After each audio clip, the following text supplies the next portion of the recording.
Wanahusisha gari aina ya Prado lilokuwa kwenye eneo la mauaji na lile lililotoweka mwezi Februari mwaka huu, wakati ambapo nyumba ya marehemu ilipobomolewa. Na inaarifiwa kwamba gari hilo lilitoweka na mali kuharibiwa wakati maafisa wa polisi kutoka kituo cha Mlolongo walipofika nyumbani kwa Daktari Mutiso kutekeleza agizo la kumfurusha. Namna kama anavyoarifu Ben Kirui, wapelelezi wanasema amri hiyo ya mahakama iliwasilishwa kwa polisi na mshukiwa wa mauaji hayo Rose Mbithe Mulwa.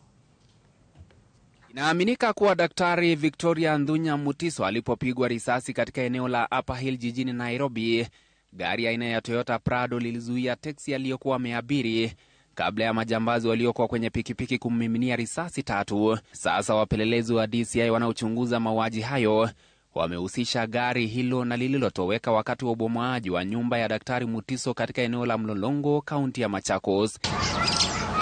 Polisi walifika katika ardhi hii inayokadiriwa kuwa ekari 20 tarehe 12 Februari kutekeleza amri ya mahakama ya kumfurusha Daktari Mutiso.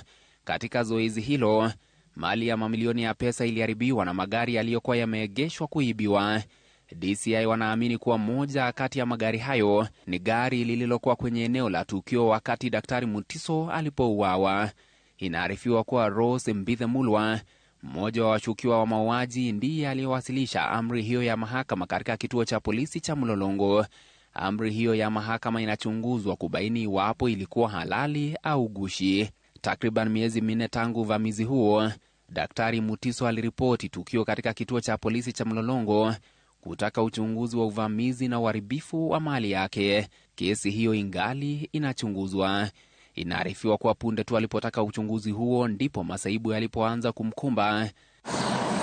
Tarehe 7 mwezi wa 7 aliandamwa na watu waliokuwa kwenye pikipiki alipokuwa akielekea nyumbani jioni na kutishiwa maisha. Alipiga ripoti mara moja katika kituo cha Kilimani. Wiki 3 baadaye alipigwa risasi katika eneo la Upper Hill akiwa kwenye teksi akielekea kazini asubuhi. Ripoti za polisi zinabaini kuwa taarifa za teksi hiyo kama vile usajili na aina ya gari hilo zilipatikana nyumbani kwa mshukiwa Rose Mbithe Mulwa katika eneo la Karen. Wapelelezi wakiamini mpango wa kumuua Daktari Mutiso ulifanyikia kwake.